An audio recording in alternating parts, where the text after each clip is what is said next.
Morning.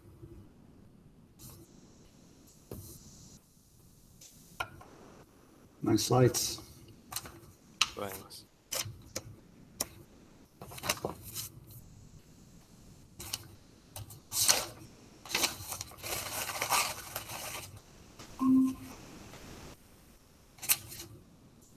Morning.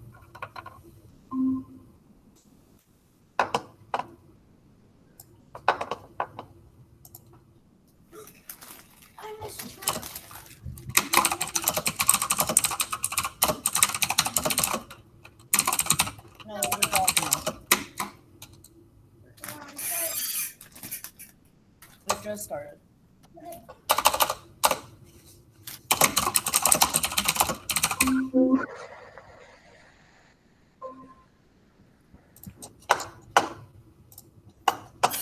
Hello. Tyler saying he's having internet trouble. He will be on.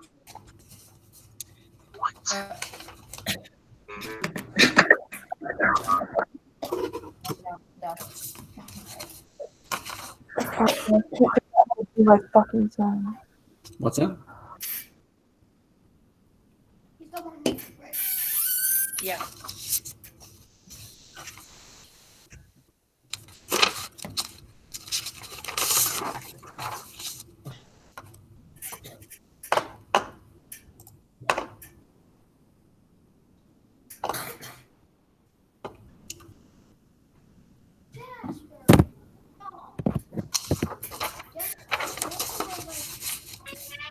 Yeah.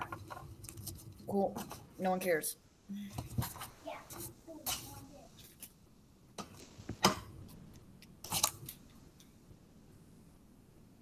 How are you guys doing?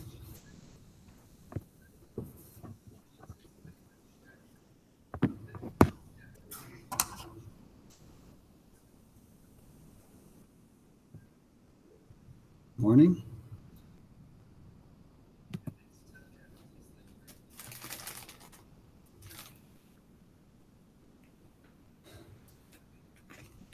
Let's see.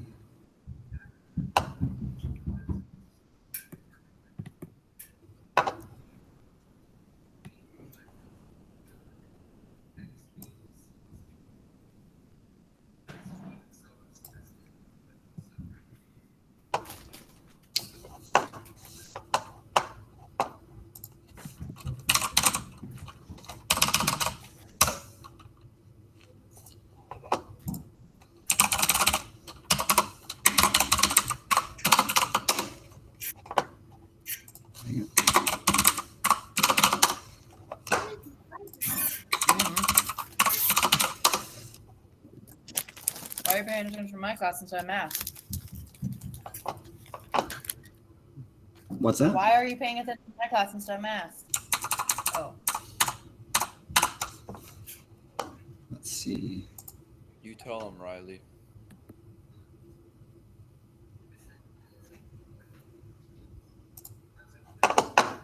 Gotta get to the attendance.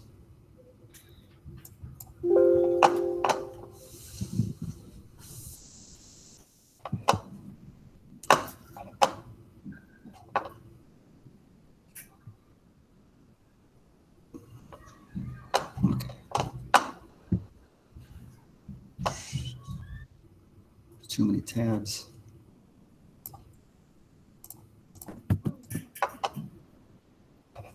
Okay, we will start.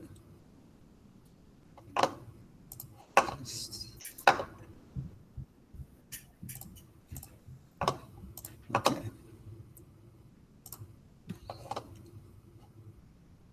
All right, you guys should have your check-in forms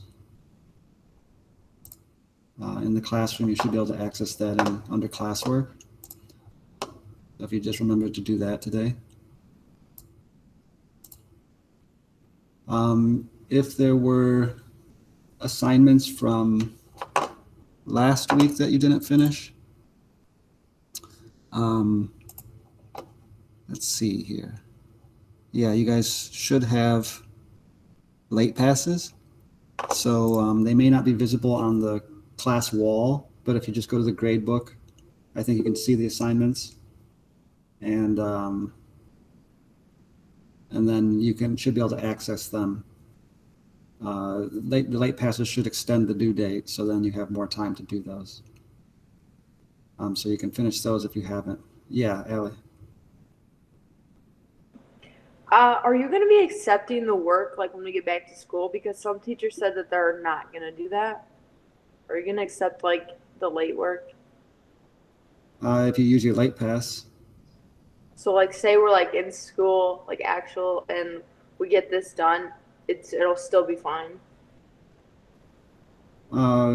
yeah, I mean, yeah, whatever's on My Open Math. Okay. I mean, you should get it done. It's due this week and last week. You do have extensions just in case something comes up, but you'll just be using your extensions for the semester.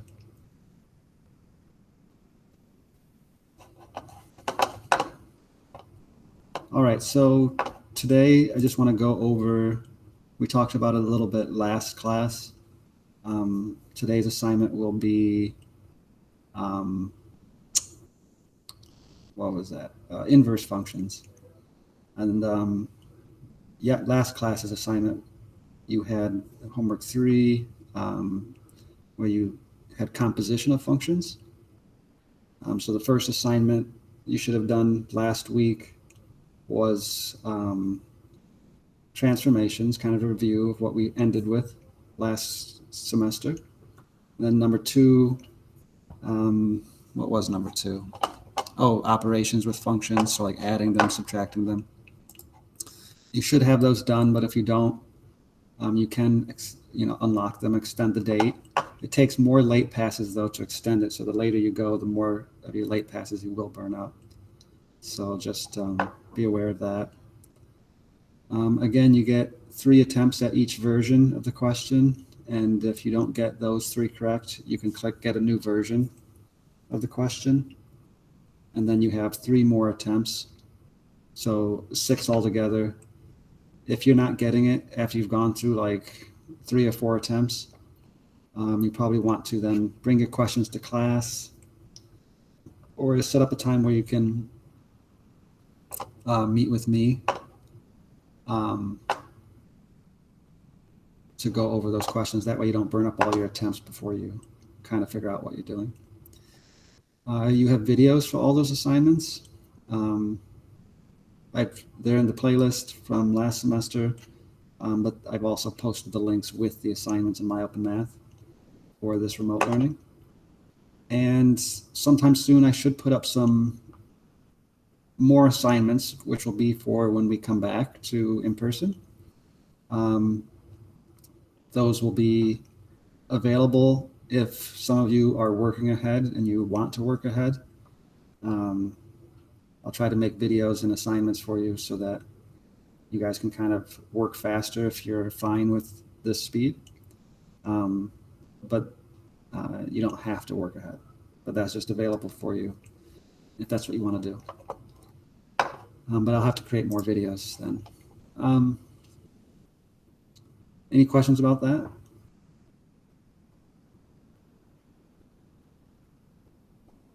All right.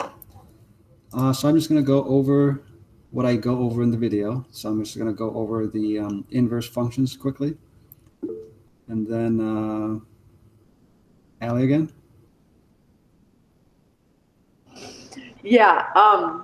Okay, so in your videos, do you like go on the Open Math thing and just do the problems? Or do you like come up with your own problems and just like? I think I come up with my own functions and just explain. I usually talk about the type of questions that you'll get and how you'll do them. The assignments aren't terribly long, but there might be a couple different question types. So like if you remember the class when we did when I went over operations on functions, I just sort of made up my own f and g of x, and I showed you how to do it when they gave you expressions. I showed you how to do it when they gave you a graph, and I showed you how to do it when they gave you a table. I think those are the three question types that were on that assignment. So I just go over the question types usually, but not the, I don't go work through every question.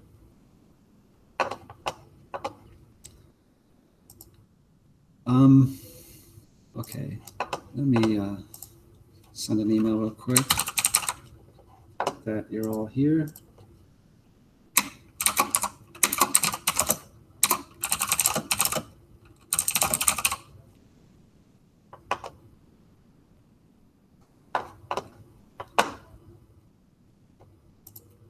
Okay.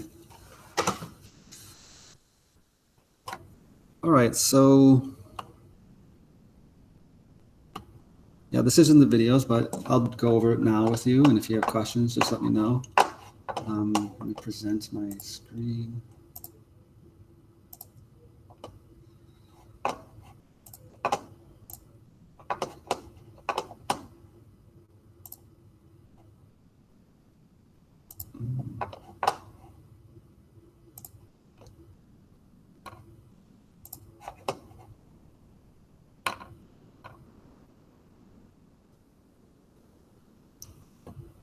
All right.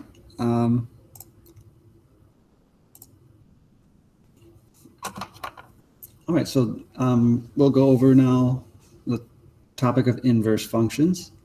They shouldn't be too terrible, hopefully. We did go over composition of functions last class. So for instance, if I had f of x was equal to x plus 2, and g of x is equal to x plus 3, you can see that f of x, you give it an input, that's your x value. If I plug in x, it's going to output a number that's 2 bigger than x. So it takes 2 and it takes x and it adds 2 to it. So if I put in 5, it would give me 7. If I put in 10, it would give me 12. It just adds 2. G adds 3. So whatever I input, it'll give me out 3 more than that. The composition of those two, if I say f of g of x, that's the same as applying f on g, treating g as the input to f. So I would just write what f is, so x plus 2. But instead of x, I'm going to put in what g is. So x plus 3 is what g is. And that's the composition of those two functions when I go in that order. So if I simplify that, I get x plus 5, which hopefully makes sense. If f adds 2 to the number and g adds 3, when I apply them both, I end up adding 5. So that's the composition of those two. An inverse function would be something kind of like this. So here, I'll do a different color maybe.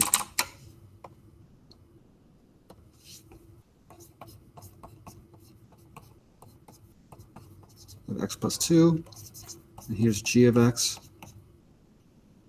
x minus 2. So one of these adds 2 to your input, the other one subtracts 2 from the input. So hopefully you can kind of already tell that these two functions, g will undo what f does, and f will undo what g does. So if I had the composition of f and g in either order, that'd be f applied on g. So I would have again the x plus 2, but now my g is different. It's x minus 2. So if I put that in, I put an x minus 2, and if I simplify that, I just get x. So the input comes back unscathed. So whatever I put in for x, the output of the composition when I apply both functions doesn't change that x. So the idea is that if you have two functions and they undo each other like that, so that the input comes back out every time, then those are inverse functions. So instead of writing it like g of x equals x minus 2, I could, to write the inverse function, you write f with a little -1 superscript, and that represents the inverse of f, the inverse function. So if this is f, this is the inverse of f, because they undo each other. Does that make sense? There's somebody's hand up. Let me see. Oh, is Allie, your hand is still up?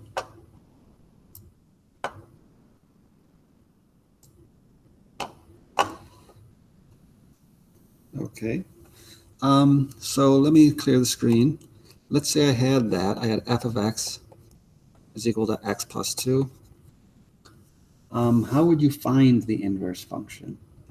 Let's say I give you a function and I want you to find the inverse function. Well, remember f of x is like the y. It's the output, and that's the y coordinate. And when you have, if I plotted x plus 2, it would look kind of like this. And I'd have a point 0, 2 at 1. I would have a point 1, 3. The inverse function for any x, y that you have, the inverse function will be, it'll flip these. It'll flip the x and y. So in order for a function to undo the other function, if a function is a mapping of an input to an output, so it maps x to y. Well, the inverse function, if you gave it y, should take you back to x. So it kind of is the reverse. So you can kind of think of it like that, where where they get switched. So if on the function I have 0, 2, on the inverse function I will have 2, 0. And if on the other function I have 1, 3, on the inverse function I'm going to have 3, 1.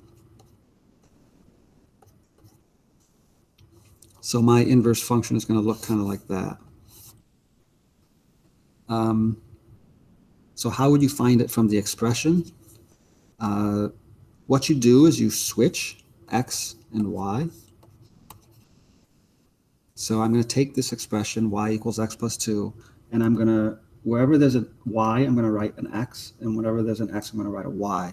So I'm going to say x equals y plus 2. So I've just switched their positions. And then if I get y by itself, that's how I find the inverse function. So if I just subtract 2 from both sides, I get y is equal to x minus 2. So that would be my inverse function.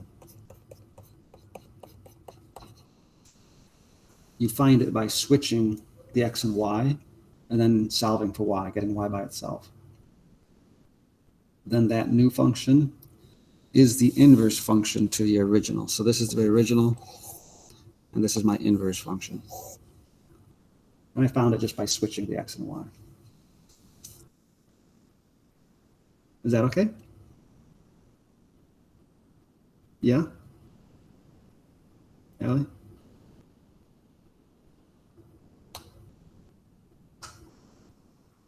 Did you have a question? No? Your hand is still raised. Did you notice? There you There go. we go. Okay. Oh, do you have a question, Shay? Yeah. So can we do one of the problems? What is your problem? It's f of x equals parentheses x plus 2 parentheses, and it's squared. Oh, like this? Yeah. And then it says find the inverse of f. Okay. So you can think of that as y is equal to x plus 2 squared. You don't have to use y. I mean, I could write just like, I I could leave it as f of x, but it's just easier to write y during this process, I think. This is how I've always done it. So what you're going to do is you're going to switch the positions of x and y. So I'm going to say x is equal to y plus 2 squared. And that's how you get an equation for your inverse function. Because I've just made it the inverse by swapping the inputs and outputs. To get it, though, as a function, how we normally write it, I'm going to have to get y by itself. So to get rid of the square, I've got to square root both sides. That gets rid of that square. So I have square root of x is equal to y plus 2 now. And then to get y by itself, I got to subtract 2 from both sides. So now I see that y is equal to the square root of x minus 2. That's my inverse function.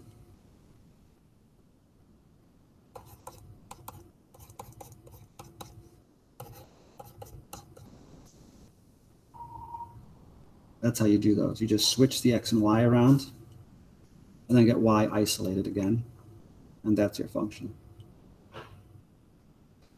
So the way I like to do is I like to write x and y. You could, when I switch them around though, I could have, like when I switched x and y around here, you don't have to use y. You could say, well, x is equal to f to the minus 1 of x plus 2 squared. And, you know, just solve for that then. It's the same as if you put y there. Square root both sides. You get square root of x is equal to f to the minus 1x plus 2. Subtract 2 from both sides, and then you'll get this. So you don't have to write y. I just think it's a little easier and clearer to write it as y, switch your x and y, solve for y, and then know that that new function is your inverse function. Okay?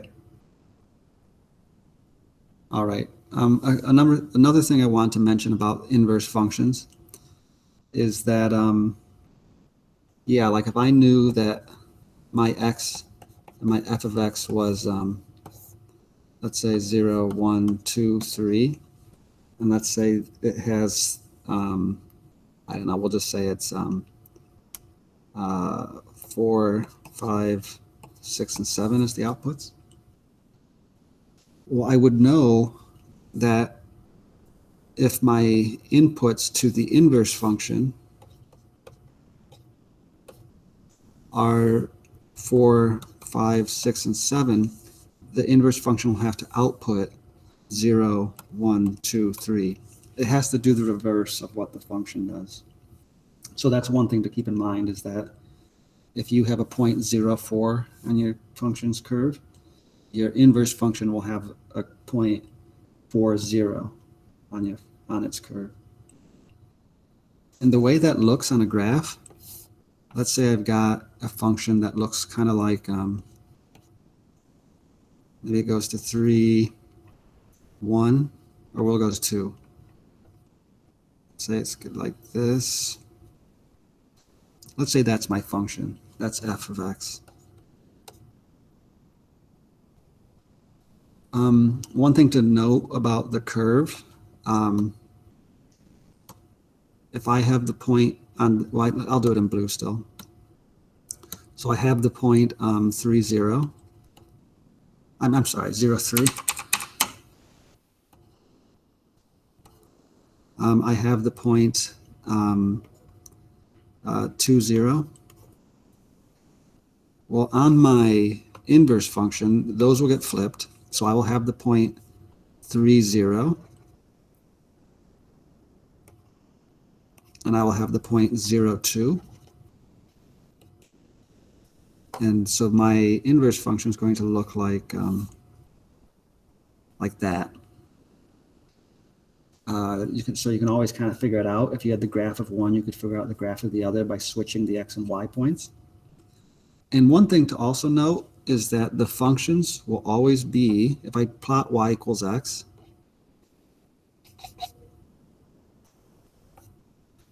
the functions will always be a mirror image across this line. So these points are mirrored across this line.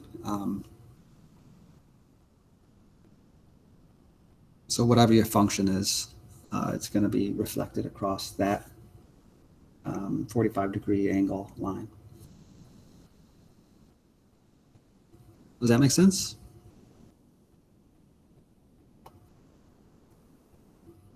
Questions over that?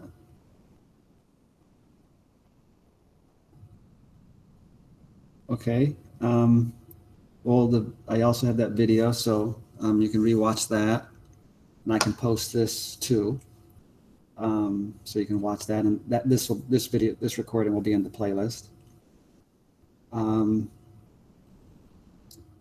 I can give you guys time again today to work on this then, or if you need to start on your other stuff, if you haven't finished that yet, then you need to get that finished. I think they are due at 8 tonight. You do have late passes though. So if you have to do it at another time, you can. But I wouldn't let them go too long. But go ahead and work on this. You can pop back in if you have questions for me till 9. And I'll still be here. Otherwise, yeah, you guys can have a great day. And I will see you maybe next week when we're back in school. Bye.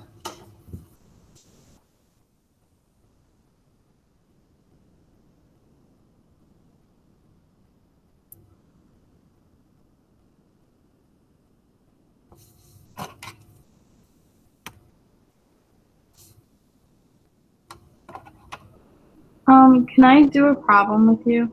Yeah.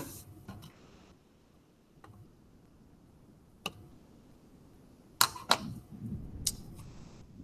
don't know what I have on my screen here. Let me try that again.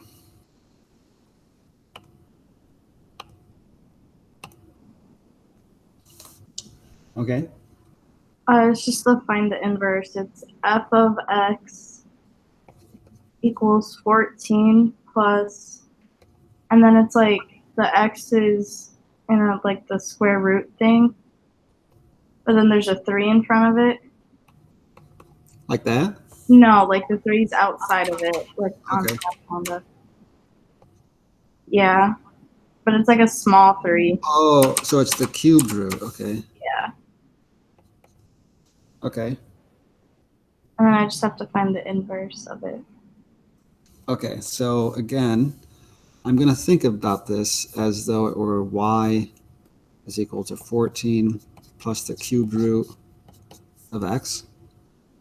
And then I'm going to swap the, I'll do a different one. I'll swap the x and y. So now I'm going to say x is equal to 14 plus the cubed root of y. Okay? Okay. And now you just got to get y by itself. So how should I start that?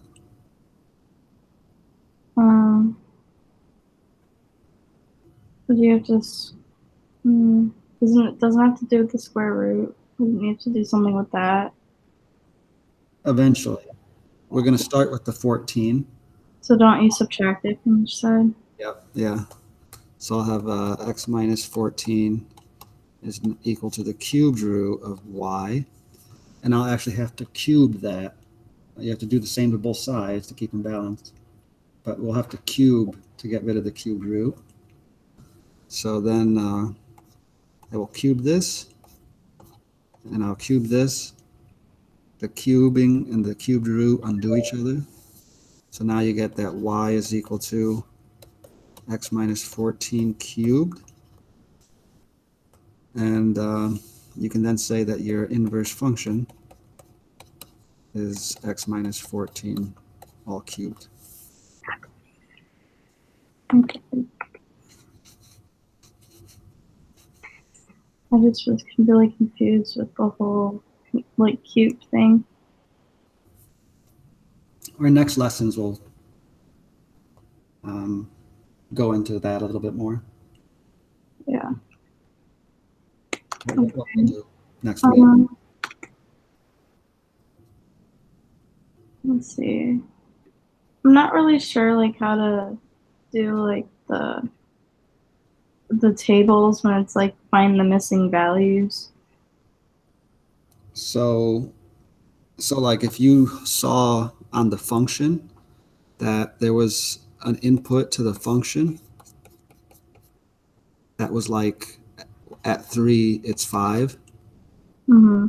then you're going to know that if the input on the inverse function, It'd be like 5-3. it'll be 5, 3.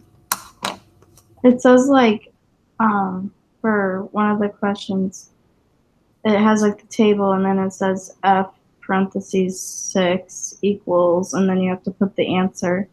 So like, how would I do that? So if you see f of 6, is there an input somewhere that has a 6? And then Yeah.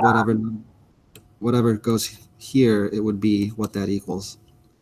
Oh, so it's just like, I think it's 8. I'm not sure. Okay. Otherwise, you could figure it out if you had a 6 as your output for the inverse. Mm-hmm. That input would also go here. If you said 8, then Okay. you should have something like that. All right. Thank you. Yep. Bye. Bye.